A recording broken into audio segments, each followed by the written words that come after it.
What's up, everybody? It's your girl Brittany coming back at you with another video. Before we get into this, I'm gonna need y'all to hit that like button and subscribe with post notifications on so you can keep up with all the latest trending news and gossip going on in these social media streets. So Tiny's former friend Sabrina Peterson has recently made allegations against T.I, claiming he held a gun to her head and threatened to kill her 13 years ago. Since Sabrina has come forth with this allegation, she has been encouraging more people to speak out who have allegedly been victimized by T.I, Tiny, and their entourage. So far, there has been over 30 alleged victims to speak out, and Sabrina says she's working on a surviving T.I and Tiny documentary. A lot of people have mixed feelings about these allegations because Sabrina has a bad reputation in Atlanta from things she's done in her past. She's known for slicing a woman's hand and leg, leaving her with nerve damage, allegedly falsely claiming to be the former girlfriend of Big Meech, allegedly scamming people through her glam university, turning state in a federal drug trafficking case, and just being messy on social media. The rabbit hole of fuckery goes deep when you Google Sabrina's name, but from what I've gathered, she seems to have worked towards changing her life around. She's opened up several businesses, she's into female empowerment, and she's an activist against violence and abuse of women. People are confused about these allegations and wondering what provoked her to come out about this situation, because it literally was a random post out of the blue. No warning signs that something was about to happen. She just dropped the bomb and left social media in shambles. So I did a little lurking and I came across a post from Isaac Hayes III, who is a producer, community activist, and son of the late soul singer Isaac Hayes. Isaac posted a screenshot of an article from 2017 about the Atlanta City Council rejecting a recording studio ordinance proposed by City Council member Felicia Moore. In his caption, he wrote,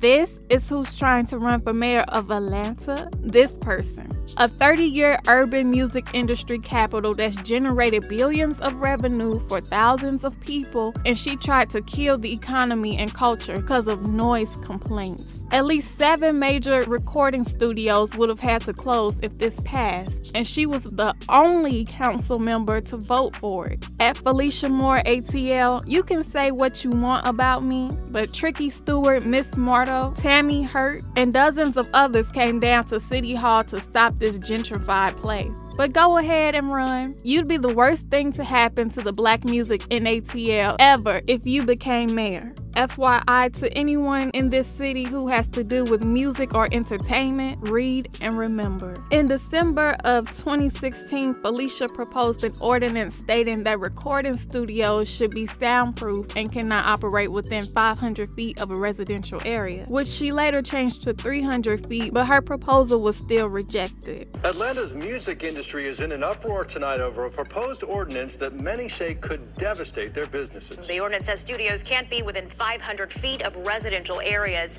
Fox 5's Denise Dillon is live in Northwest Atlanta. And Denise, you're in one of those areas where there are homes and studios next door to each other. It's a $3.5 billion industry in the state of Georgia. It represents 20,000 jobs in the state of Georgia. No question, the music industry is huge in Georgia and part of Atlanta's culture. We are the creative heart of Atlanta, and we make a living making art. Recording artists, producers, studio owners packed a city zoning review board meeting to voice opposition to an ordinance that would affect their livelihoods.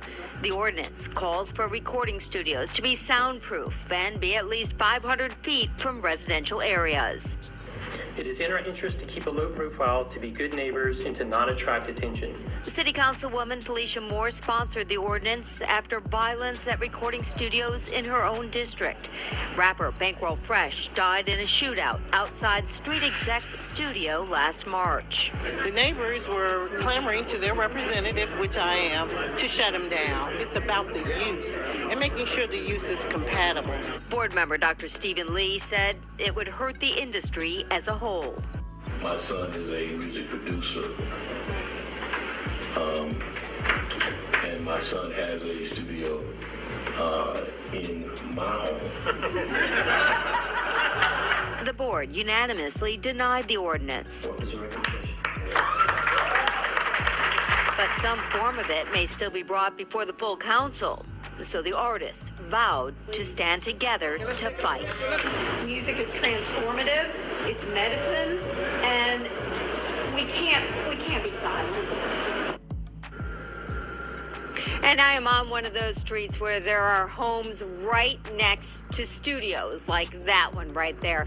Now, Councilwoman Moore said that she has spoken to a number of people in the music industry, and after hearing more from them tonight, she says she will be making some changes to her proposal. Sabrina, who is a supporter of Felicia Moore, commented under Isaac's post and said, "Stop being a Keisha groupie and maybe you will be clear on the truth." Isaac replied back saying, all caps, rude, classless, disrespectful Sabrina as usual. And Sabrina replied with, "Keep going. I'm making it very clear about how you feel about black women that have been victimized." And Isaac responded, "You're not doing a good job then. Yell on." Another person commented on Isaac's post, and that prompted a back and forth between Isaac, Felicia, Sabrina, and another commenter. The comment read, "At Felicia Moore ATL, damn, you care to explain?" Felicia replied, "It failed to pass council in 2017. The original commenter replied,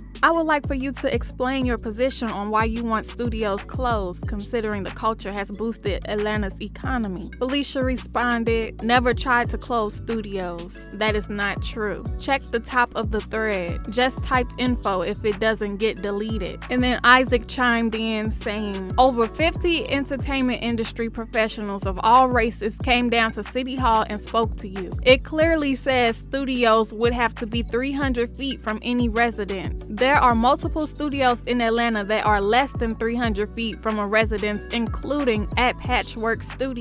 So what would that studio have to do?" Felicia responded, "It did not apply to existing studios. You were told that then, and I said it multiple times. No existing studio would be affected at all. That is why I keep saying you are spreading a lie." And then someone else chimed in replying to Isaac saying, "I'm waiting for a response from you because what I've seen is that Felicia has provided multiple times truth and evidence stating that it was not going to affect existing studios. Your claim is that she was trying to close them with the new policy she proposed. Now, you have a great deal of followers and you've uplifted social justice issues and a numerous of other things. I believe that you have influence over people. With that said, I am questioning your credibility on this subject. Can you please give me substantial evidence backing up your argument and lead me to where I can see in writing or through a video or etc. where you've gotten your sources from? Thank you."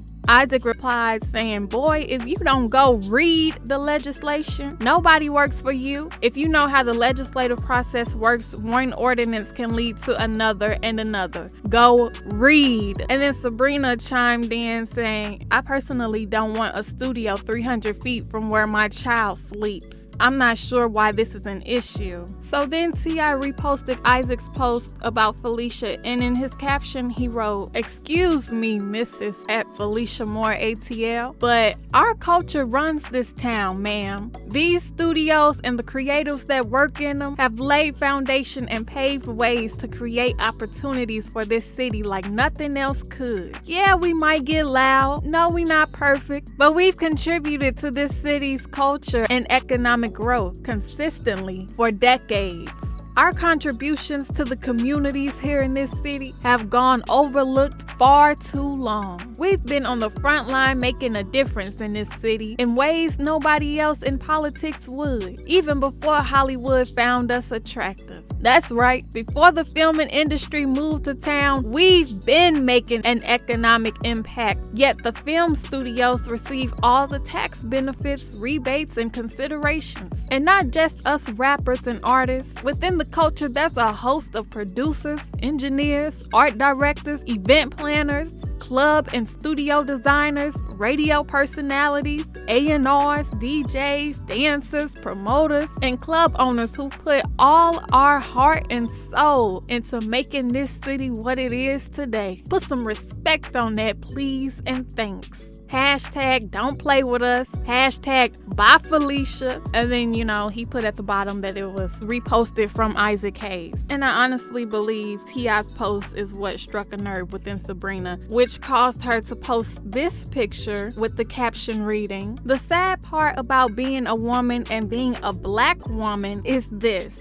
The public praises our predators at Troubleman31. You put a gun to my head in front of my children and I never called the police on you. But for years you have painted me as the villain. As black women, it's hard to heal from rape, violence, or anything because you are painted as the problem or reason this has happened to you. Let's normalize the allowing black women to heal. It's so hard being the victim of rape and being painted as the reason it happened. Let's talk. At Keisha Bottoms, you can't have a person that has victimized women speak for us. Let's have a real talk." So someone commented under Sabrina's post and said, "Tip put a gun to your head? Wow." And Sabrina replied with, "Yes, because I was beating up his female assistant that was treating Major Girl like a slave."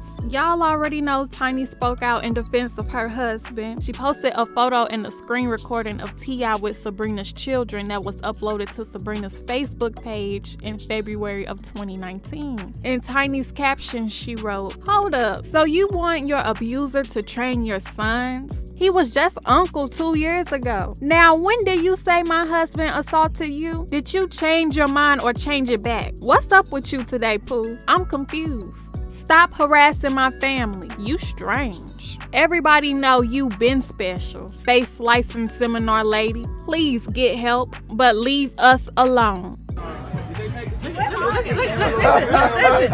at the uncles. Look at the uncles, man. Look at the uncles on the uncle job. Look at Ty to shoot up. Yeah, man. Hey, get right. Come on, man. Get it together. Doo-doo-doo. There you go. Hey. That's it. You good. Big man.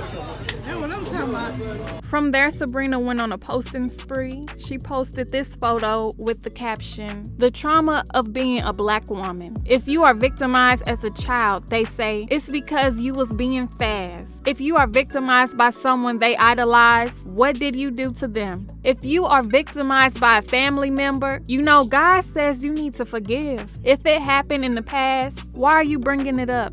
Speak when you are in space to speak. Stand in a room when sometimes you have to stand alone. As a black woman, just pray you are never victimized by anyone our community wants to idolize. I'm so free in the fact that an experience that altered the fabric of who I am as a person, I release. After unpacking my experience, I realized that I fight so hard for women and women's rights because I became who I needed." She also went live several times speaking to Tiny and T.I.'s alleged victims. She posted DMs from alleged victims telling their stories, and she answered questions from people wondering why is she doing this now, why was she still friends with Tiny after her incident with T.I., etc. I'm gonna post the lives, but I'm only gonna read a few of the DMs from the alleged victims. I don't know how it was going to get done, but I feel like it's been spiritual warfare. Like, this is something that I have to break through. It ain't about no fucking clout, which is one of their favorite lies. It ain't about no money, but since we participated, we do get to voice our damn opinion and how we felt. We get to voice our pain, how we felt. How did you meet them, and just run us through just 2 minutes of how you met? So it's really simple how we met. Back then I was in adult entertainment, and that's something that they'll probably accuse me for. I was in adult entertainment. I was a video girl, and they booked me through their website, through their assistant Hannah. So I had to go to the Grand Hustle office and meet Hannah, and then she gave me the location to meet up with them that night. And so from there, how long, from that particular one experience, how many more experiences did you have, and how long did this go on? So over a span, because what people don't understand about narcissists is that sex is just a tool for them. So looking back, I realized it was we only had sex that one night, but he had sex with me all night. So I probably had sex with him like 10 times during those 12 hours that I was there. But the abuse lasted longer than that. Like, it was times, because this was before he got arrested, but he was reaching out while he was in jail. He started looking for me after he got out of jail. And then when people started hearing about my mixtape, my projects I'm trying to work on, that's how he finally caught back up with me. And then it just started right back over again, like he never left. Like he still wanted control. He done threatened. It seemed like he threatened to kill my ex-boyfriend. Like I told you, he sent people to my house twice. Running a smear campaign. Years ago, Tiny kicked me off a video shoot, but it's just like back like we never left. They found out where I am online or whatever, and it was just like it never left. Because narcissists don't see you as a person. So on that particular night, I know you said that you were down to take like one pill, and then tell them about the dynamic of it. It was, how many girls were there? I'm sorry, you breaking up. I said, how many girls were there? So it was me, him, Tiny, Roxy Reynolds, and another girl. But from the beginning, the other girl left because he told us, he said, we like to feel a certain way. Because we watched the movie for a while, we were sipping on some drinks, and we was like, oh, this is going to be cool, because I'm just like everybody else, like, this cool, we, you know what I'm saying, kicking it with T.I and Tiny or whatever. And we watched the movie for a while, and then he went into his little spiel. He was like, we like to feel a certain type of way, so everybody got to take a pill. And the other girl immediately was like, no, I'm not doing that. And me and Roxy, we was kind of contemplating for a minute, like, this got, you know, LSD, this got meth in it or whatever. And he was like, either do it or not. So we did it. We did it the first time. Then when the high was wearing off, we did it again. And then after that, that's when I started breaking down. And I had like 7 pills in all. So like the other 5 he put in my mouth. And I can remember telling him, I was like, no, I can't take, like, I was so high and out of it. I'm like, just like this. I'm like, I can't do no more. He was like, shh, be quiet, and popped it in my mouth. So what was your, like, so at that, do you know what happened? Like, at what pill did you not know what was going on anymore? Like, and how, like, and what is, like, what has been, like, what was the after effect after that? Like what, like, between the, like, at what pill were you no longer there? Probably after that third pill. After that third pill, that's when it started. Things kind of felt like, what's that little toy that little kids used to play with, that old school toy? You look through it and you just click down and it'll go to the next scene. The little click. Oh, okay, is it called Viewfinder? Is it a Viewfinder? Something like that. It's that old school toy. Kids today might not know.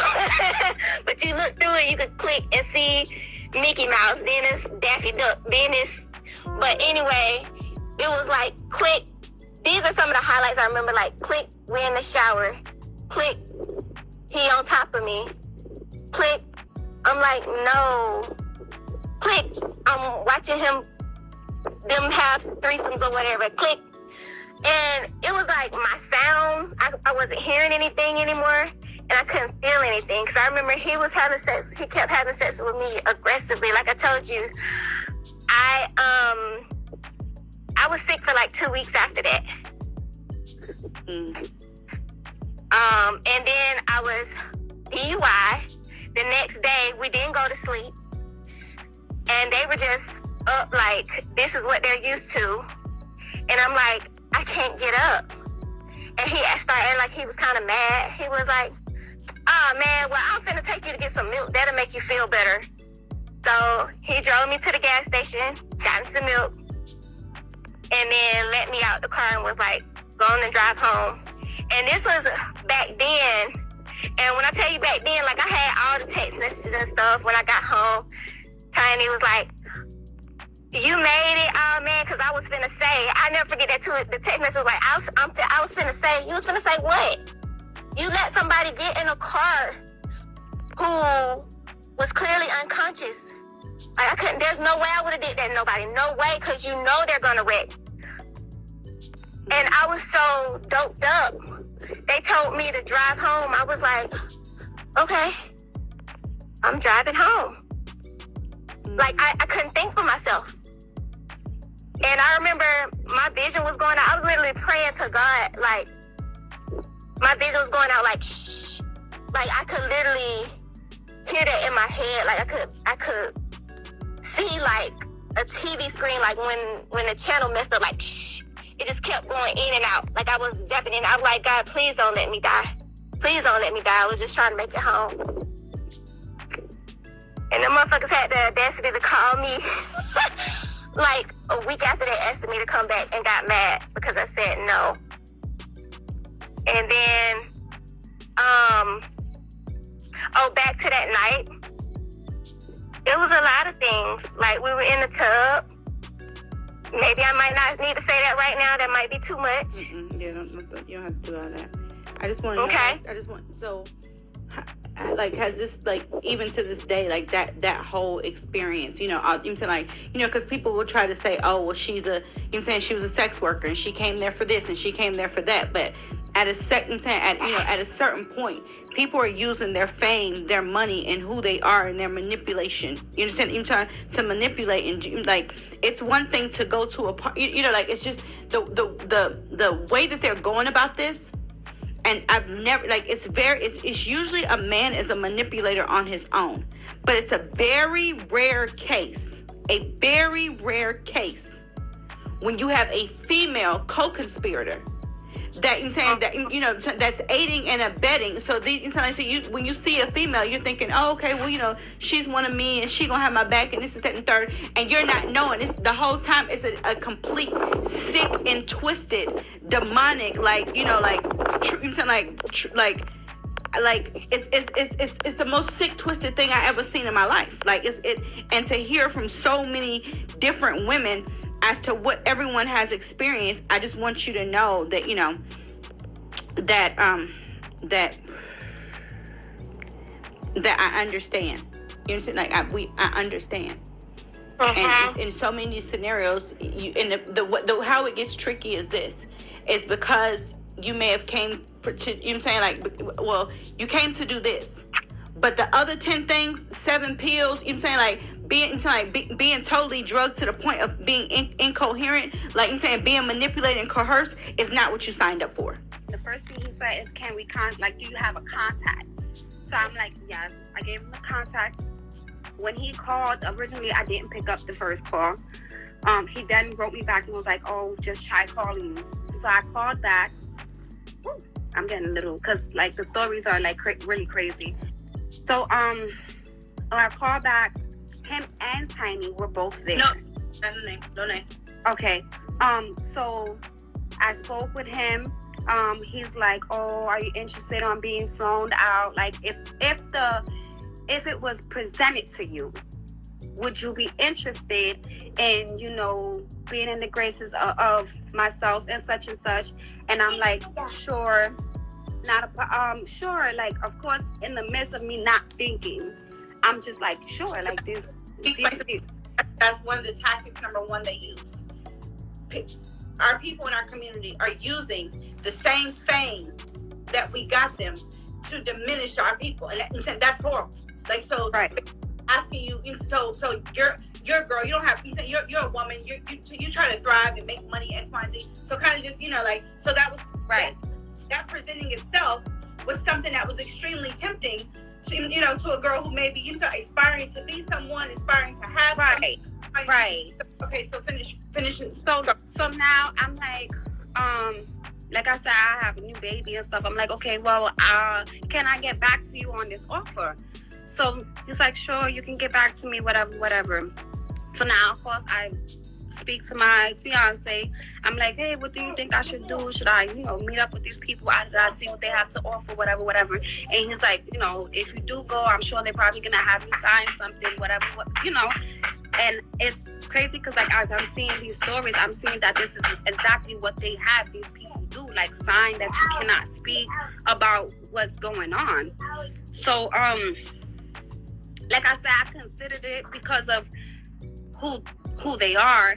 And then I, like, thought back on it, like, because I myself am a rape victim from 2014, I had just questions of like, okay, so why do you want to fly me out? Like, why do you want to meet with me? Like, he's like, oh, we have a venture for you. We can speak more in person about it, whatever. But it didn't sit well with me until why these people wanted. Like, I have 2,000 followers at that time, probably less than that.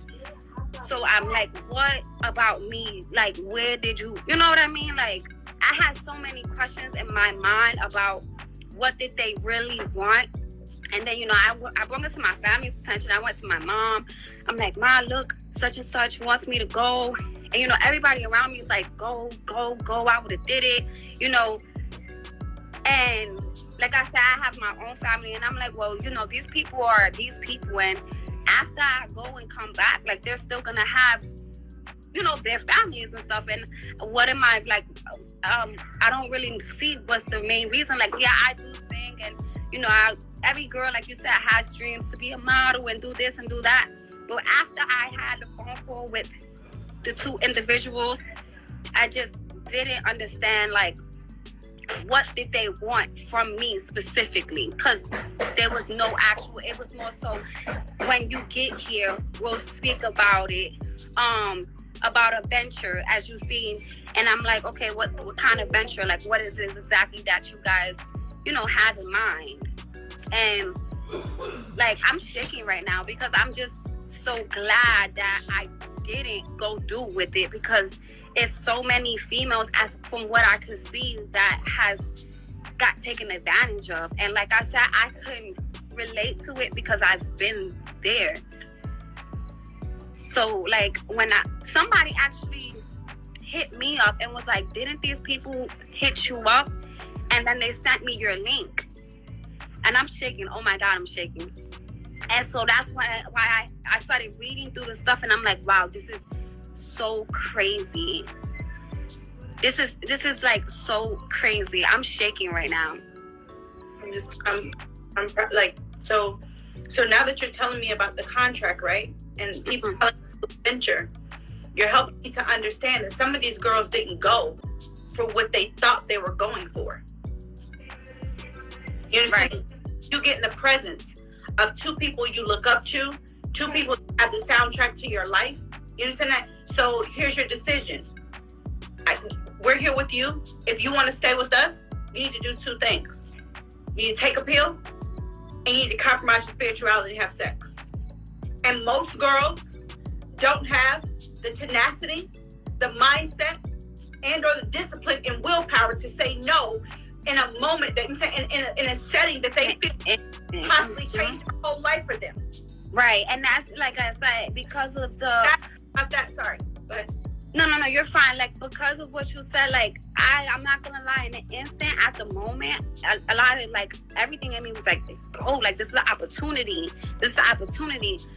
But it's just something that, give me 1 second, baby. It's just something that didn't sit well with me. And that's the only thing that stopped me. Like, even my mom told me, go, like, are you crazy? These are these people. Like, you know what I mean? My brothers, like, friends, everyone told me I was crazy for not taking the opportunity. Like, do you know who you could become? All you gotta do is be around the right people at the right time and get a photo taken.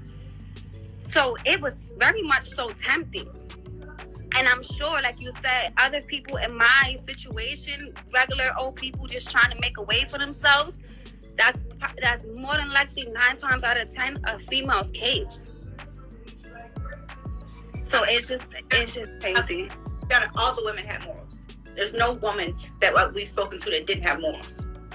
Now, whether she was enticed out of her morals, then that's something different. But every single one of these ladies, every single one of these victims, I'm saying, had a moral compass. But you got to think, this is temptation at the highest level. Yes, for real. Because, like I said, honestly, the only thing that stopped me was me questioning, well, two things. Was me questioning what venture, and them not being able to tell me, and just kept telling me like, oh, when we meet in person, we'll sit down and we'll speak about it. And then, of course, like I said, I had a newborn baby. And my son was like probably 5 months at the time. And I'm like, I can't just leave my baby. Like, I just can't go. How long was this? This was about 1.5 years ago. My baby is now 2. My son is now 2 years old. He just turned 2 in December. I actually have the time and dates on there. I see. So it's like about 1.5 years, you can say. Mm-hmm. I'm really shaking right now. This is so crazy. Like, I'm not going to be quiet, because if I would have spoke when I should have spoke, if I would have called the police on that day, you understand that? If I would have did what I was supposed to do then your situation of losing your virginity to rape. You're not gonna think to call the police, because for one, the police, like how these people are, and I know a lot of people gonna be, oh, why did they call the police? Her mom was there, or why didn't they do this? It's not that simple when you're dealing with these kind of people. It's not that simple. These people are like master manipulators. They will make it seem like they'll ruin your whole entire life, and these are millionaires. I'm broke. I'm the girl from the project that was just trying to make, I'm saying? I'm trying to make something of herself. I'm not no damn millionaire. So if a millionaire tell me I'm going to ruin you and your family, and I'm the breadwinner for my family, my mama got stage 4 cancer. So at 16, I've been taking care of myself and my family since I was 16 years old.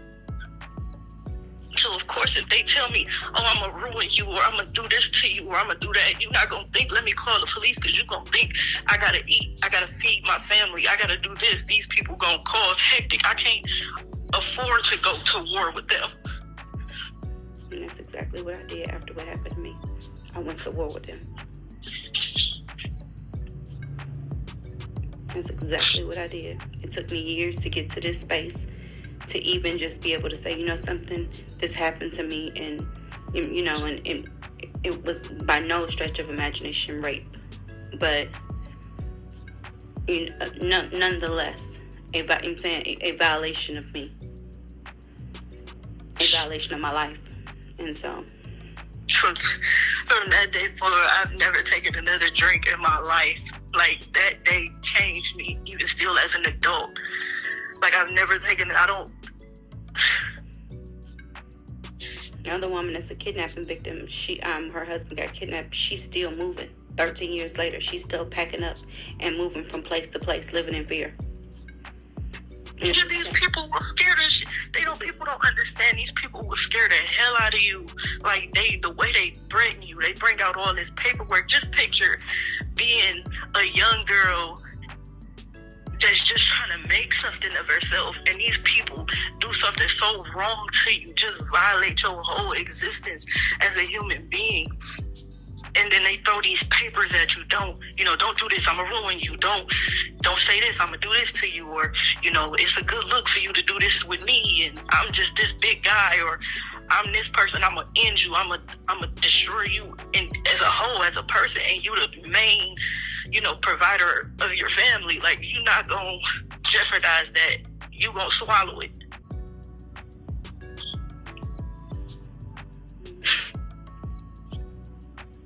Did you leave Atlanta after that? Did I leave who? Atlanta. Are you still in that area, or are you in a different area? No. I don't. I've never lived in Atlanta.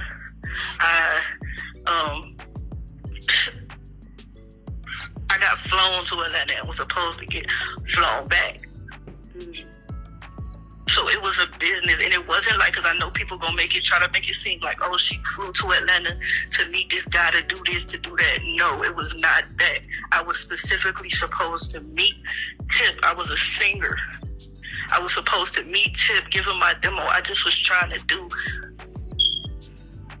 what I thought was my calling, like sing. I just wanted to be an artist.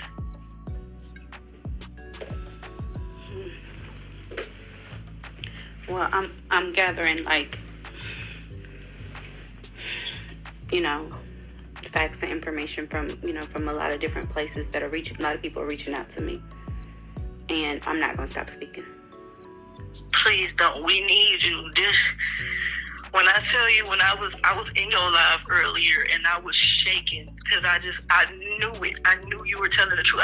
I couldn't have been the only person. And it didn't specifically happen with Tip. It wasn't like Tip didn't do anything to me, but his circle did, and he knew about it, and he didn't help me. As this activist, as this strong black activist, and you just love black people, how could you know that this man is doing this to a 6? I was a minor. How could you know that was happening to me and not help me?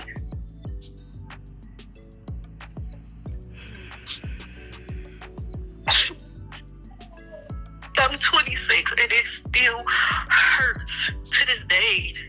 I'm 26.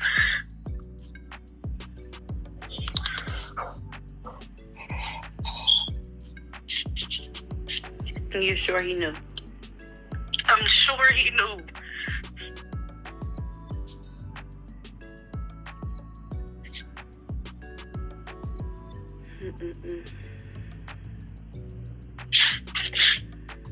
Alright, baby. I'm about to get off live so me and you could talk privately, but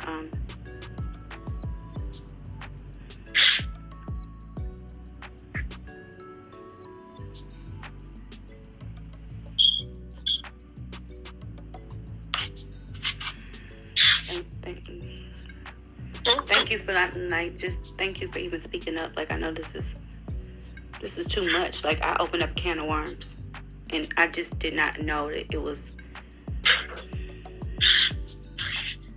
I'm sure this has happened to a lot of females, and they probably did the same. Make them sign all them papers and make them. Do you still have the papers? Huh? You still have those papers? No, I can see if my mom have them. You said there was because they made me and her sign them. You said they taped you? Yes. So that's the thing. That's another thing. They recorded it. The first time I said something to Brandon sent me to record it, and he basically was like, "Look, you was loving it," and you could see it in the recording. My head was dangling. I was out of it. There's no way. There's no way.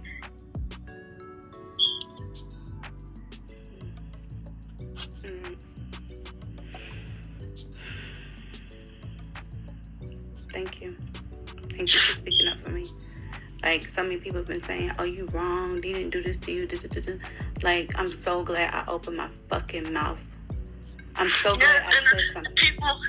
But here's my thing. The people that saying, "Oh, he didn't do this to you," or "He didn't do that to you," they don't know these people. Like, they don't know the type of humans that these people are. Like, these people, just because they are celebrities or somebody y'all look up to or whatever the case is, y'all don't know what they do behind closed doors. Y'all only see what they post or what they want you to post, or these fake ass empowerment things that they do. These people aren't like that. I'm gonna get off this live so we can talk. Anything else you want to say?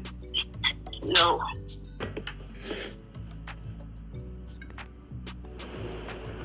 Another victim.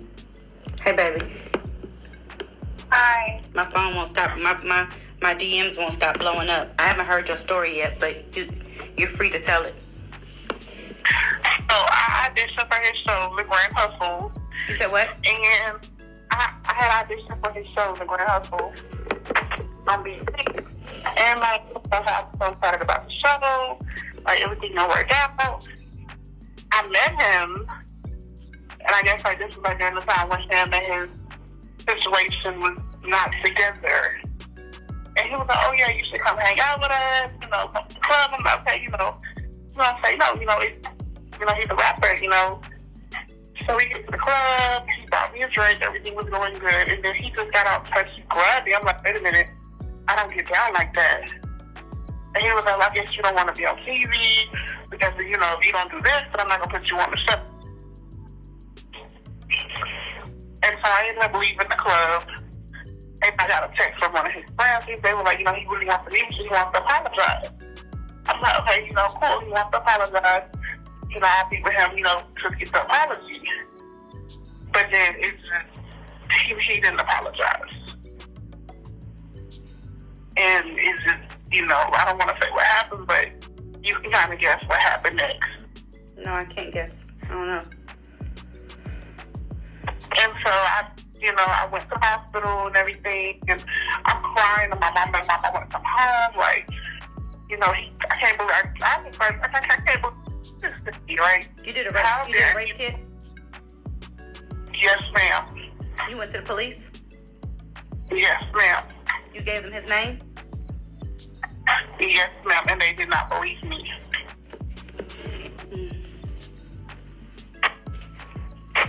Do you have a copy of your police report? I can get it, yes, ma'am. Like, still to this day, like, I'm scared to come forward because I'm like, okay, like, what if he tries to kill me? Like, he never apologized, but I got all these threatening messages from him through his, I guess, his assistant telling me, if you tell anybody, I'm going to kill you. Like, what do I do? Mm-hmm. Like, with that police report, can you send over the police report to me? I get it. You said, yeah, give me the police report number and get me the police report. I can get all the information, yes, ma'am, but yes, ma'am, I never told anybody because I was scared. Like, I'm not from here. I'm from out of town. Like, I don't even know this guy. Like, I knew of him, but like, how dare you take advantage of me? You know, I'm not from here. I don't have any family here. And then you just dump me like trash. Like, it's okay, well, you're not going to be on the show. Like, you're just whatever. I was stranded in the city. I had no family, no nothing. And I was scared. I'm like, what if he tries to kill me? You know what I'm saying? Where did this happen at? In Georgia. You're saying where? In Atlanta, in a hotel. Do you know what? Do you know what hotel? If I'm not mistaken, it's down kind of the Lion. I forgot the name of it. It's been so long. But it definitely happened. He know what he did to me, and he's never apologized. Yeah, give me a police report. That's what I can definitely get you the police report. I tried to confront him, and it's just, to this day, he's never apologized. When did this happen? This happened in 2018. 2000 what? 18. 18. Okay. I'm sorry to have to tell, baby. Thank you for I'm sorry. Like, I didn't know. Like, I didn't know I was opening a can of worms. You know, I didn't know. I didn't realize the extent of. I knew shit wasn't right. I knew. It's just, I put my trust in this person thinking, I'm going to get on the show, I didn't come here to get raped. I didn't come here to get sexually harassed, sexually assaulted, by you and your staff. And, that's what happened. And you never even have the guts to say, I'm sorry, this and that. And then you just go on like nothing happened. Like, you're a predator. You're a freak.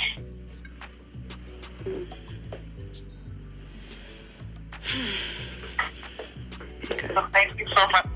Thank you, baby. I'm about to call you in a minute so we can keep in touch.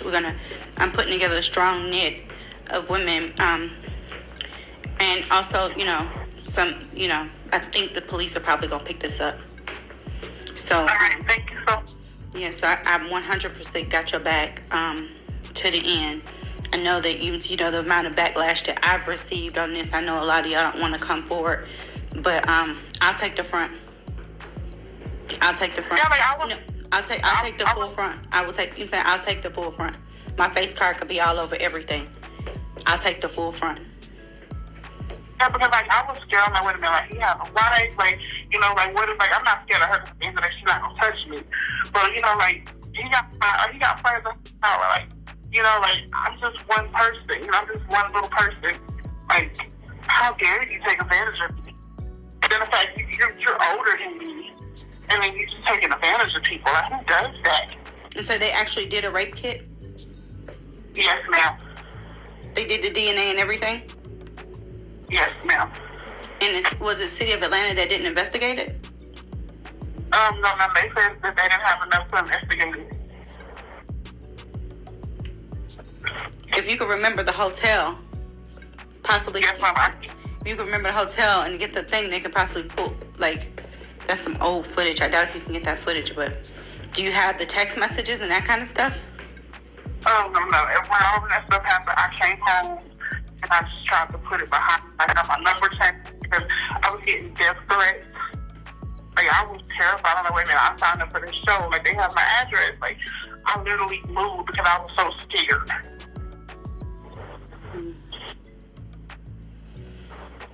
All right.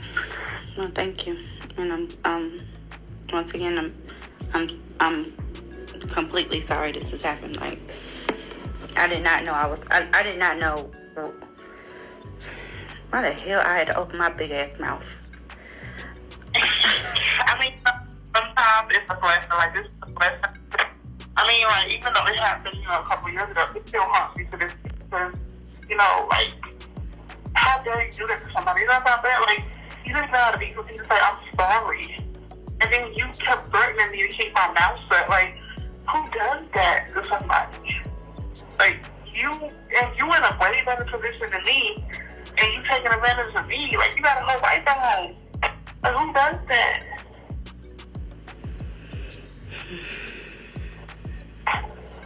I'm sorry, babe. Well, I believe you. It's one hard thing to deal with something, but it's hard when you have to just kind of think in your mind, did it really happen to me, when people don't believe you? Yeah. And it's like, okay, I went to the police. They were like, okay, well, we don't have enough evidence, and give us something we can work with and we'll believe you. But this really happened to me. Like, this man really sexually assaulted me, left me in a figure. I had no family here, stranded, couldn't get back home, had to literally beg somebody to get me back home. And then when I get home, I don't feel safe. Because this man got, they have my application for the show, they have my address on my ID, like, it's not cool to feel unsafe. You know what I'm saying? Like, I felt unsafe. I literally had to move 6 times because I felt like, what if he tries to come kill me? Like, what if he tries to send somebody to come kill me? Like, it's not good living in fear and looking over your shoulder all the time. Because you're scared of what's going to happen to you. Yeah, that's what the girl who's a victim of the kidnapping, who they kidnapped her husband. That's how she feels. She just moved again.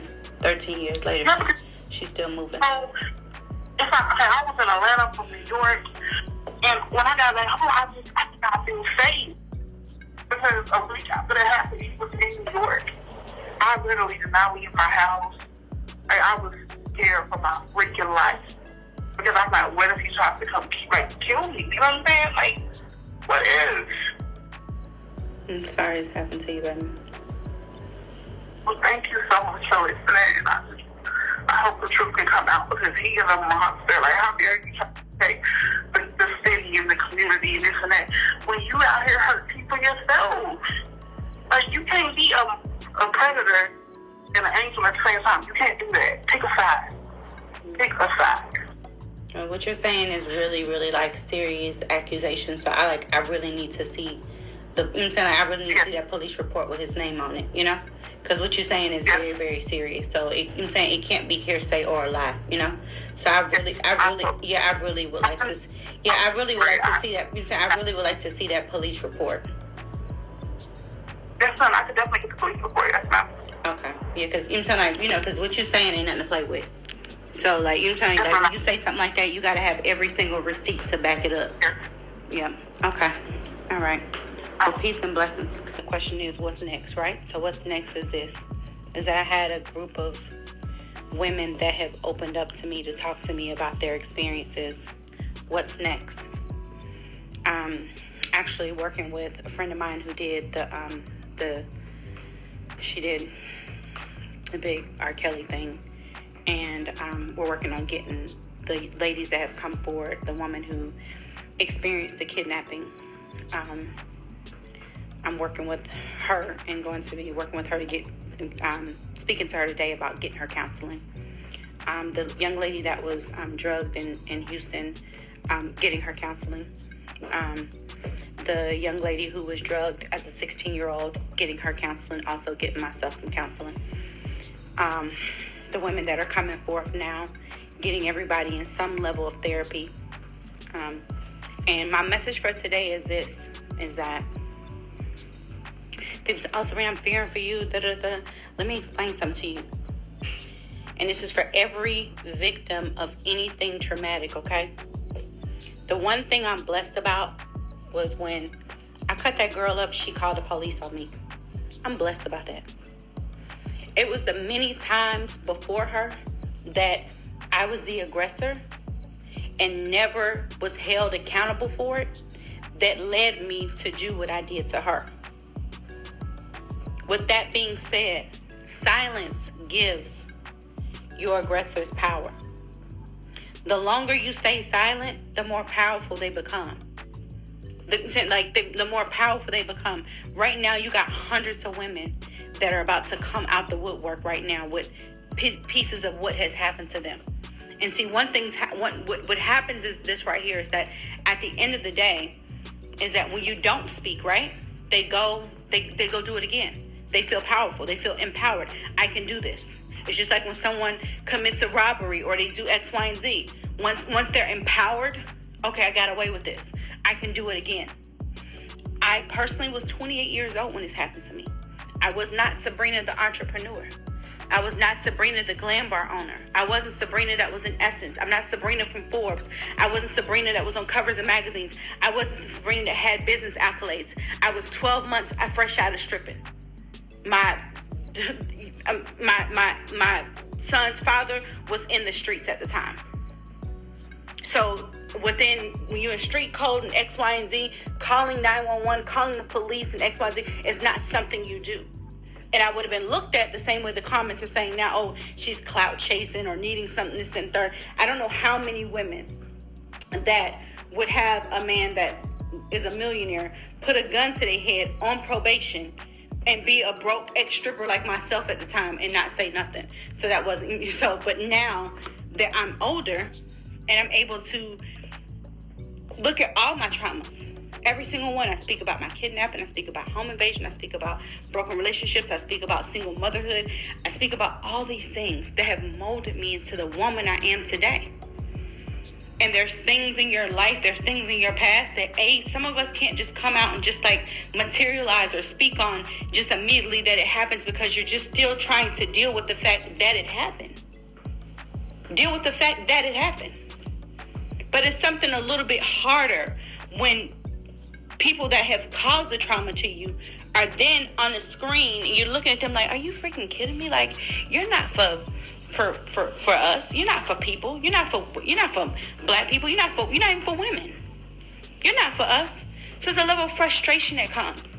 My frustration also came from the fact that not only did he victimize me when I was 28, he kind of was playing a little subliminal shit about me being victimized again in Atlanta. So I'm saying that's where the real smoke came from for me. Like, okay, boy, you pulled your shit and got it off. But what you won't do is then again, then again try to downplay. But that's what they do. That's what they do. That's narcissism. As I look back over my life and I think things over, whether I held my pain inside, or whether I held traumatic experiences inside, or whether I let them out, they came out one way or another. Either they came out in hate for others, self-hate, they came out in rage, they came out in anger, they came out in eating, came out in drinking. Those things come out. Whether they come out of you verbally, or they come out of you health-wise, or they come out of you spiritually, or they come out of you through being stagnant, or they come out of you through depression, or they come out of you through mental illness, they come out. And so many times as women, We're slated with the thing of, man, just move on. Just get over it. A lot of us are just walking around and we're not over it. We got by it. When I looked at that girl's blood, I seen in her blood every single thing that I thought I got over. Every single pain. It wasn't just her blood on the ground when I cut her. It was I could see failed relationships. I could see distrust. I could see disloyalty. Because it was bigger than that incident. It was bigger than that one moment. And so many of us are walking around with bottled up trauma, bottled up pain, but because we don't know how to articulate it, or we're not even spiritually and mentally equipped for the backlash of articulating it. But if I could tell you anything else today, I will tell you this. Speak to your pain. Speak to it. Speak to your trauma. Speak to it. I am so proud of myself for speaking to my trauma. I'm so proud of myself for speaking to my pain. I'm so proud of myself for standing in the gap. I'm so proud of myself for even being a space that these other women can come to and say, you know something? Damn, I've been holding this. Here you go. If nothing else, if we do nothing but form a sisterhood, say, I've been holding this. Here you go, man. I didn't know where to place this. I've been holding this pain. I didn't know at all where to put it. I didn't know where to put it at all. But when you have misplaced pain and misplaced trauma, and in our community, I don't know how many women could deal with the backlash I'm dealing with. But the difference is guess what? See, I deal with pain and purpose. You see, what started off a comment ended up being a calling. What started off a simple comment ended up being a calling. When someone came on and laughed at my pain and posted my child and this, that, and third, it became a fucking calling. Like, hold up. I was just speaking to my pain. I was just speaking about my experience. I'm speaking about my life. But okay, so let me make sure I'm not alone on this. Let me make sure I'm not crazy. I'm not tripping. So that's what happened. So thank you so much, baby. I'm reading y'all comments now. And the fucked up part about it is this. After he kicked down that girl's door and put her kids in the closet at gunpoint, he made a song about it. He did exactly what R. Kelly did. He went and did that thing and then sensationalized on it in music. After he did what he did to me, he went and made that song Hurt Mark, put him in the dirt. He did what he did to me, and then he went and he sensationalized about it. Very narcissistic behavior. Very narcissistic behavior. Very narcissistic behavior. Very horrible. Very horrible. Not cool at all. Not cool at all. These kids that I'm speaking of have now become adults. They can't even look into someone messaged me and said, "Oh yeah, I went over to those people's house that he did that to," and the little boy said to me, T.I came on the TV screen, and the little boy said to him, "Where he at? I'm about to go kill him. That's the man that kicked down my door and put a gun to us." This is what he said. A child said this. So watch this shit you sensationalize. Watch the shit that you're holding up right now. You got women and children are hurting. Watch your words. Watch what you support. You can't undo what happened to them children. I don't care if you changed. You can't undo a child being held at gunpoint. You can't undo it. You cannot undo that. You cannot undo the trauma of being an adolescent and someone barging in your house with no shirt on and a fucking 9mm and pushing you into the fucking bathroom, into the closet. You can't undo that. You can't undo putting a pistol to a woman's head saying, bitch, I'm gonna kill you. I don't care how much you change. You can't undo the trauma that you did to people. I can't undo what I did to that girl. I don't care how much I change. I don't care how many platforms I speak on. I can't undo her trauma. Nor can I minimize it. Nor can I minimize it. You cannot undo what you did to people. Be careful of what you stand by. Be careful of what you stamp. People in our community, we stamp monsters all the fucking time. All the time. All the time. All the time. Like, you can't undo it. And once, and I don't know why. What made me bring... I'm freely allowed to speak on my pain. I'm freely allowed to speak to, you know what I'm saying, speak to my trauma. That's not something that no one ever can make you not do. Understand that. Don't ever let nobody silence you. If you need to talk about it, baby, talk about it. Talk about it. Talk about it. Nothing more scrambled in your mind, nothing more scrambled in your heart than pain. Talk about it. Find you someone you trust. Discuss it. I've discussed this. This matter has been discussed in my home amongst my friends for years. I speak about everything else publicly as far as what I've gone through, what my testimony is, who I am, why I walk into my mindset X, Y, and Z. That I was actually not even being 100% authentic to myself. I wish y'all all an amazing day, and what's next is getting the ladies that have come forth the proper counseling, getting us all the proper counseling, the proper treatment for us to be able to move forward in a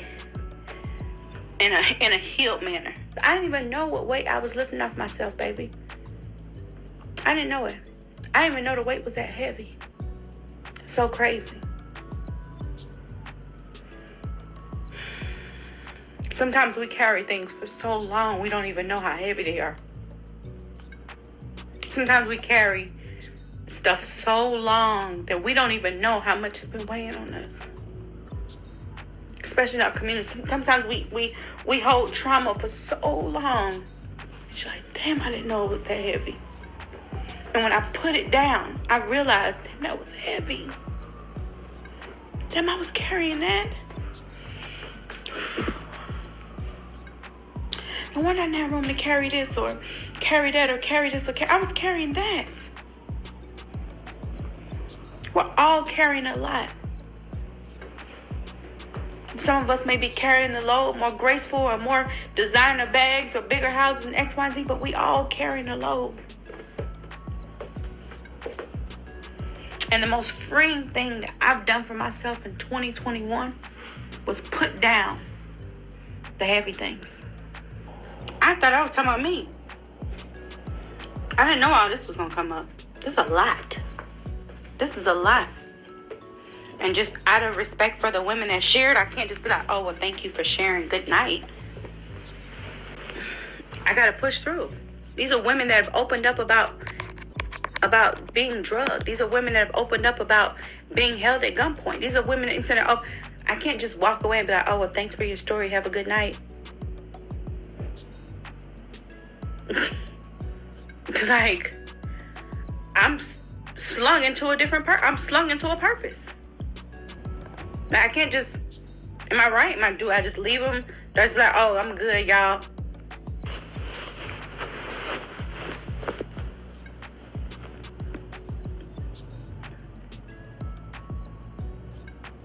So who was the mayor when I got a gun put in my head?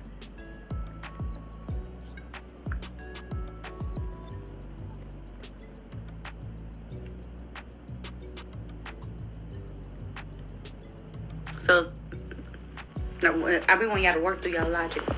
Work through your logic. So I was worried about who the mayor was. Might be carrying this shit all the time. And we definitely need to hold each other accountable. Like, for real. And some of the things people be saying just be so stupid. Like, thank you. I'm definitely going for counseling. I'm trying to find the best therapist right now. There is no extortion. That's one of the most hurtful things people could say. It's like, why you didn't say anything? Sometimes you're not mentally equipped.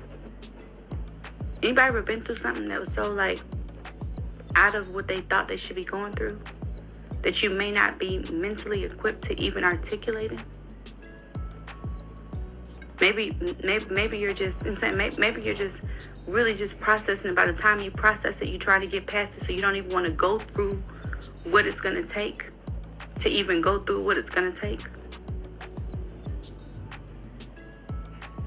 Has anyone ever experienced something that has happened in their life? They're just like, even like a car accident, like let me just go. I don't even want to deal with. And then you got neck pain and back pains and shit later. And you're like, damn, I should have went to the hospital. I should have got X, Y, and Z done. So many people have been DMing me and messaging me and X, Y, and Z. It is completely up and it's completely stuck in all the wounds, and we have a multitude of women that have spoken out and just like messaged me and that kind of deal. And my spirit is so heavy with all the things that I've heard. Fun fact, I met T.I almost 16 years ago next month here in Colorado for the All-Star Weekend. We ended up lost backstage at the free concert he gave at Nike Town. VIP and stage were upstairs. The crowd was downstairs. This was my birthday weekend. I was 16. My best friend was 15. We were pressured for sex and to take drugs, even with him and his team knowing we were underage. Why didn't we ever say anything? Because we were young, underage. You were a superstar dropping in our little town. We weren't supposed to be there, so we internalized as it was our fault. No, we didn't do the drugs, nor did we stay around to get raped. We were smart and got away, but Tiny, you shouldn't speak for a man whose actions have destroyed and harmed so many. Thank you, Sabrina, for speaking up for the ones who never had a voice to speak up about this man, and for those who didn't even realize we were victimized. I've met a few celebrities over the years and have been almost raped by them or their team regularly. I'm glad that we are no longer idolizing these men and calling them out for who they are. Sorry, but I will always stand for what's right, and I stand with my sisters.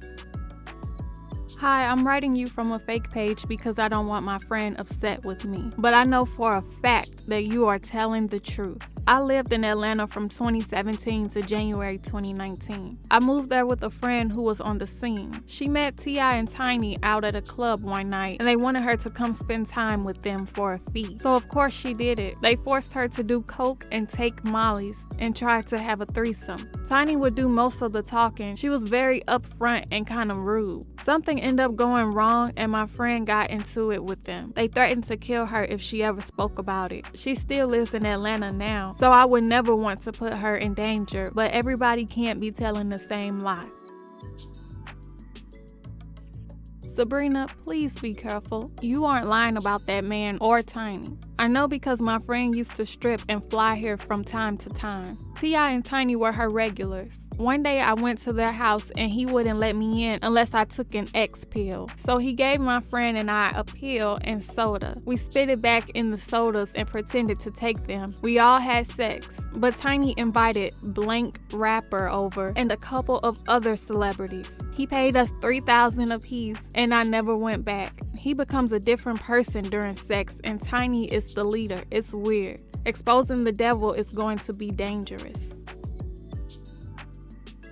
In 2016, during CIAA in Charlotte, I went to their suite at the Ritz and they locked everyone's phones up, passed around Molly and Coke, and said the only people who could stay had to take their pants off. I was so lucky because my homeboy Troy was there, part of Tip's entourage, and he pulled me into another room to smoke and told Tip like, she good, meaning don't bother her. I watched him drag girls back and forth from the bedroom to the bathroom to the living room. One girl was crying because she wanted to leave, but they refused to give her her phone to call an Uber. At one point, he came out of the room and asked his security to pick this B up off the bed because the girl was too effed up to even walk. They carried her from the bedroom to the bathroom and left her there. I snuck into the bathroom to make sure the girl was okay, and she was almost unconscious. I'm a nurse, so I checked her pulse, which was barely there, and she was sweating and shivering. I left that night 5 years ago, and it still haunts me to this day, wondering what happened to those girls, and if I could have done anything to stop it or help them. He is an absolute monster who uses money and power to manipulate people, and Tiny is his secret weapon. The shit is truly, truly sickening. The worst thing you could ever do to a fucking victim is not be accountable for what the fuck you did to them. If you want to add insult to injury, add on top of everything else and tell them you didn't do it. What fueled this documentary that's coming out called Surviving T.I, what fueled what's coming up next, what's fueling this civil lawsuit was that woman posting my fucking child and implying that I didn't go through what I went through. That right there fueled everything. Because you know I went through what the fuck I went through. You know what the fuck happened. You know all the above. But when they went there, it took a life of its own. You could just let me motherfucking fit my motherfucking comments and my goddamn truth. Bitch, I'm saying that's what the fuck happened to me. People, you're allowed to speak on what happened to you. Can't nobody stop you from speaking about what the fuck done happened to you in life. So there's so many, like, I opened up a can of worms for Atlanta. There's so many women that have been coerced.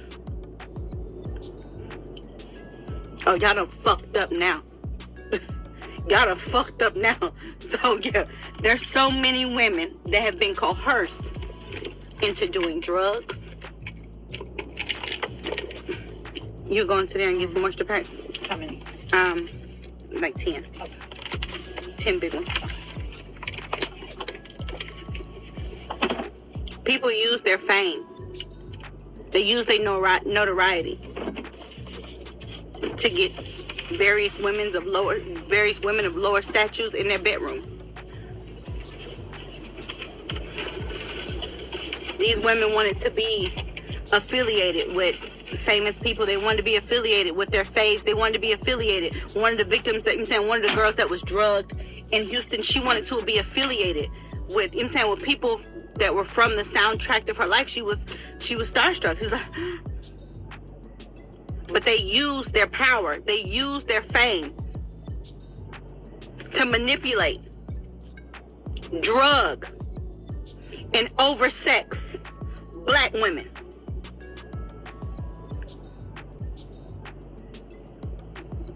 They use their power, use their fame to entice, and use women at their disposal. Oh, it's coming the fuck out. It's coming the fuck out. It's coming out. The comments aren't off. And these young ladies from every strip club across the motherfucking country are reaching out to me.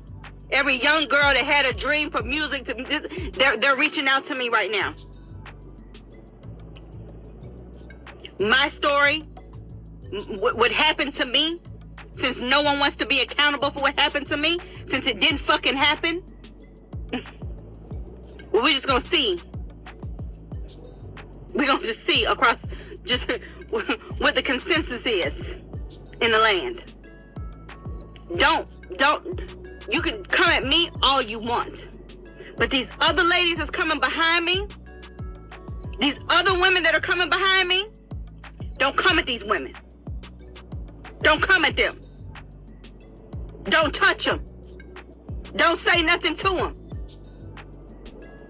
I can handle you motherfuckers. But a lot of these women are mentally fragile, emotionally fragile, and spiritually fragile. And the most fucked up thing about our community is that it's so hard when your truth is out of alignment with what people want to feel. That's a good question. Because she didn't do it to me.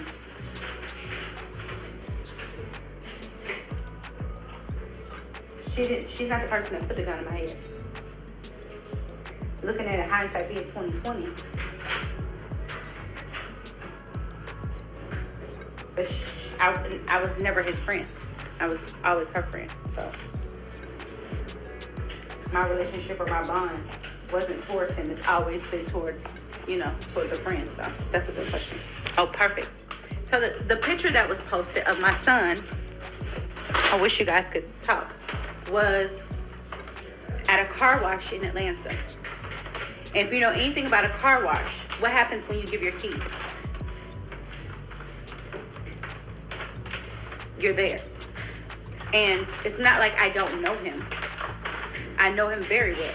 I'm saying it's not like I'm saying his kids are there, my children are there. So why would they not? And when we sat and we had our few words, and I'm like, hey, these are boys. Like, I'm saying, you got some tips on raising them, and that was it. They took a picture together. He told me to bring them by. They've never been nowhere with him, nowhere around him. And that was the end of the conversation. It was a caption in a picture while we were stuck at a fucking car wash. It wasn't a situation or a place that I could leave or walk, that my car is there. And when you walk into this place, if you've ever been to this car wash in Atlanta, it's like a restaurant and car wash. So once you walk, you can't really see who's in there until you walk all the way in the door. Does that help you some? So she knew that picture was some bullshit. But the disrespectful part was to put my child up on her page. Now that was very disrespectful. So once again, that's false information. Never slice a woman in the face. I sliced a woman in her hand and her legs. But let me give you the significance of that story. She sent a message to someone saying she has nerve damage. And so I reached out to her today and for her to see if I could pay to have her nerve damage and her leg fixed. When she sent someone a message and said she had nerve damage from me cutting her, I felt really bad. So she got cut in her hand because it was a fight, and she got cut in her leg when she tried to kick me. So that's what happened with that.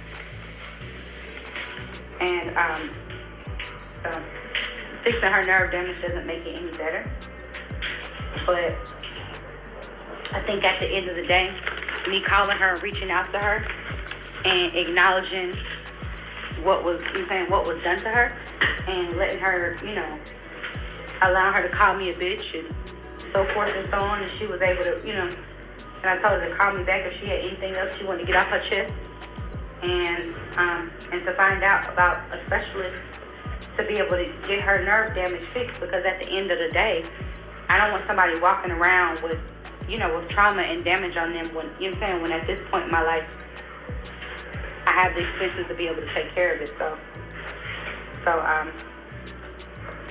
I'm sure she wasn't too happy to hear from me. She didn't sound very happy to hear my voice, but I think it's probably a sense of relief to be able to know, like, hey, the person does care. Like, they just not saying fuck you and deal with your own pain and wallow in it, all that kind of stuff. So I think that was a step in. That's a good question. So, Quetta, if anyone is on here from Atlanta, you would know that approximately 3 years ago, when she got into office, that a lot of these crimes that were going on wasn't focused towards white women weren't being robbed, nor were men being robbed at these gas stations. The focus and the focal point was actually robbing one of the most underprotected species on earth, which is black women, and black women with children.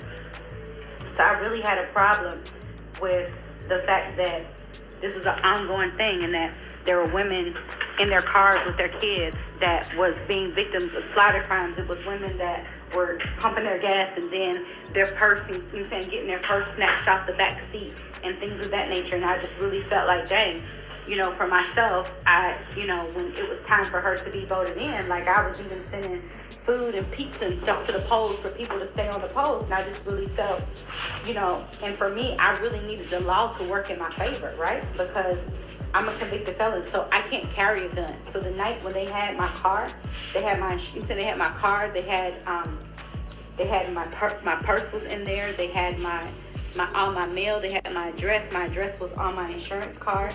So at this point in my life, when I don't live or do anything illegal, I can't have a gun. So I had no way to protect me and my child. But then I was able to go to a hotel. But as me being an advocate, thinking more about, okay, what about the women that can't afford to get a hotel? What about the women who this can't happen to tonight? When they need their car in the morning to go to work? And what about the woman who can't afford to reprogram her garage door thing and can't afford to pay $400 in the middle of the night to rekey her whole house? And what about the girl who, like myself, who her child 9 times out of 10 would have been in the back seat, they would have pulled off with my kid, and just what about them? Like my situation may be a little bit different, but at the end of the day,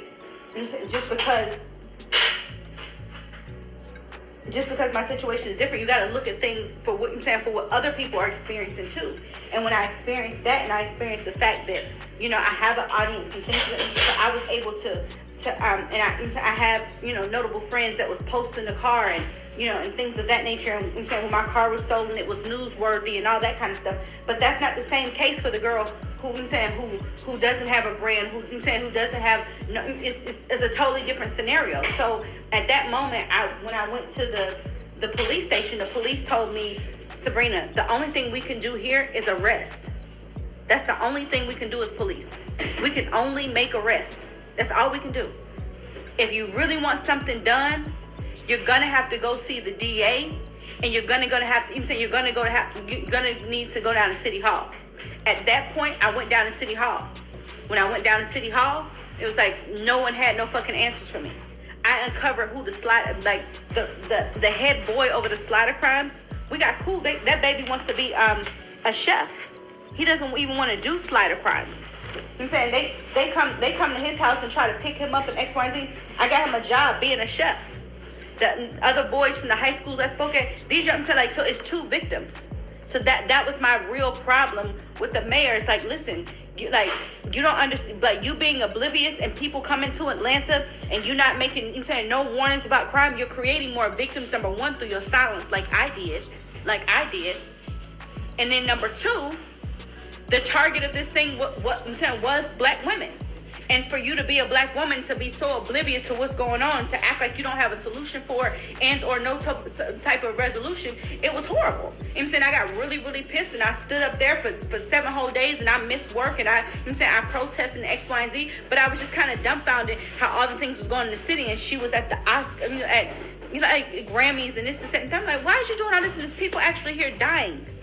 In the city you're supposed to be watching over. So I had a real issue with that. And I had a real issue with the fact that regular smuggler people didn't have a voice. Like I can go speak at, they listen to me from ranting this and third, but damn, if I had to do all that for them to have an ear, then what does another girl have to do? So I don't like that. I don't like nothing about what's going on down there. Tiny posted to her Instagram story saying, all clout ain't good clout, especially when it's revealed you're looking for clout. Sabrina responded with, cocaine makes you talk tough. All coke ain't good coke, especially when it have you looking for coke. I believe that this whole situation only happened because Sabrina has a difference in opinion with T.I when it comes to politics, and T.I has a way bigger platform than she does, so he has the power to influence more people to vote in a way that is not favorable to Sabrina's preference. I don't think she started surviving T.I with pure intentions. However, that does not automatically make these allegations false. I believe that she is telling the truth about T.I putting a gun to her head. Tiny never denied that either. She just pointed out the fact that Sabrina was still friendly with T.I after that incident, which in my opinion was basically saying, you were around us in 2019, you didn't have a problem with what he did then, now all of a sudden it's an issue. As far as the alleged victims go, I believe some of the warnings that she posted, but not all of them. Okay, so while I was editing, T.I finally decided to speak out about this situation. Y'all let me know what y'all think down in the comment section below. Hey, so as y'all could probably guess or imagine, it's been extremely difficult for me to remain quiet in light of all the things that have transpired and all of the egregious allegations that's been tossed around about me and my wife. But it's a reason for that. And I don't mind sharing it. You see, if a person does not have any right to criminally or civilly have you in court, they have no right. The best thing they could do is get you for a defamation suit, drag you in court, make you pay their legal bills, to get you in court. Now, I mean, at this point, man, it's at the point where that don't even matter to me no more, okay? But that's the motive, that's the strategy, that's the intention. Say a whole bunch of false stuff about you that get people to believe and make them come out and say, they're a liar, they're a liar, they're a liar. And then they can say, see, they call me a liar. That's defamation. Then they drag you in court, get you under oath and all that. Because unfortunately right now, it doesn't matter as much what they can prove you did. It matters what you can prove you didn't. You know what I mean? And that's just an unfortunate place that our society has made it to. But I want to be clear about one thing. Women who have been victimized deserve to be heard. Women, black women in particular, should be supported, protected, defended, and uplifted. However, evil has no gender. People with evil intentions have no gender. A threat comes in all shapes and sizes. I would never treat a woman the same way I would treat a threat. All right? So I think that has to be distinguished. First and foremost, I want to say my wife is a beautiful person with an amazing spirit and a kind heart. She's a devoted mother and she has a humble soul. She don't deserve it. She don't deserve it. Now, what we're not going to do is open up the door to my bedroom, as you shouldn't have to either. Open up the door to my bedroom for everybody to come in and chime in and make their opinions about what we do and don't do or should or shouldn't do. But I will say this. Whatever we ever have done has been done with consensual adults who into what we into and like what we like. If we want something, we know exactly where to go to get it. We ain't never forced nobody. We ain't never drugged nobody against their will. We ain't never held nobody against their will. We ain't never made nobody do anything. We ain't never trafficked anything. Well, sexually trafficked anything. I ain't never raped nobody. Never raped nobody. Also, I'm gonna tell you what's factual. There have been fake stories put up that blog sites anonymously sent to this person. Blog sites anonymously sent fake stories to this person, and the person posted it as though it was a victim, that they were sure that it was a victim and it has been victimized. And what this does is it dismantles the mechanism that women have created for themselves. You can't weaponize something with baseless claims. These are not stories of actual events. They're not. And I have proof of that. And that's why I said it. I have proof of that. I have proof of people who have gone on live with this person and they later said, man, I just wanted some clout. That's why I can't believe they actually posted this shit. I just wanted some clout.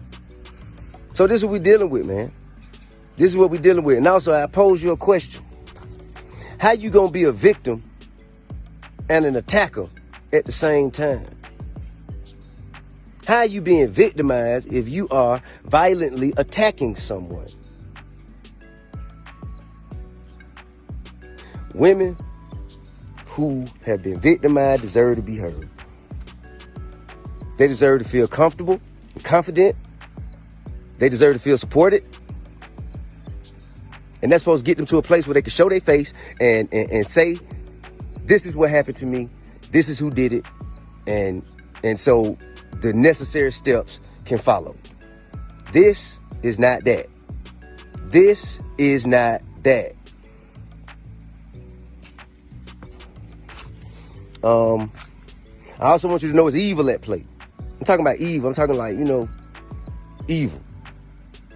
And there's been a history. We've had a history in dealing with the particular individual in question. We've had a history of it, man. Had a history of it. And there is a record of pattern behavior like this. A history of harassment. Not, I'm talking about, listen, this is not my opinion. I'm just saying what's on record. A history of violence on record. And we can't just, weaponize social media to take down people who have families and who communities depend on. You know what I'm saying? I'm talking about who have done everything that they can to uplift and help to evolve our communities. We can't tear our people down like that. And this has taught me a lot. But one thing I know, man, I will not be bullied. I am not afraid. I am not ashamed. And and the truth will be revealed, man. But until then, man, hey, listen, man, any woman out there who's going through things, who have gone through things, if you have a story, and you should come forward. You should, but don't lie, because that tear the whole vehicle down. Don't lie. Don't lie. The truth is what needs to be heard. The truth. And I can deal with the truth all day. But at some point, man, it has to be some sort of, it got to be something that happens if you come and make baseless claims that are false about somebody that have a negative impact on them, their livelihood, or their freedom. Something got to be done about that. But I was built for this. I was born to be in this position. I was born to be in this position, to face pressure and sit in the fire, so it benefits others in the future. I was born to be in this position. God put me here for this. So whatever evil has been conjured up to come against me, no weapon formed against me shall prosper. But man, I got a lot of love for everybody who's been calling me and who's been in support of me and my wife. Shit, man. We'll be back to doing us, man, sooner than later. You dig what I'm saying? Love and respect. Y'all let me know what y'all think about this down in the comment section below. If you enjoyed the video, please like, comment, and subscribe. And I will talk to you in my next video.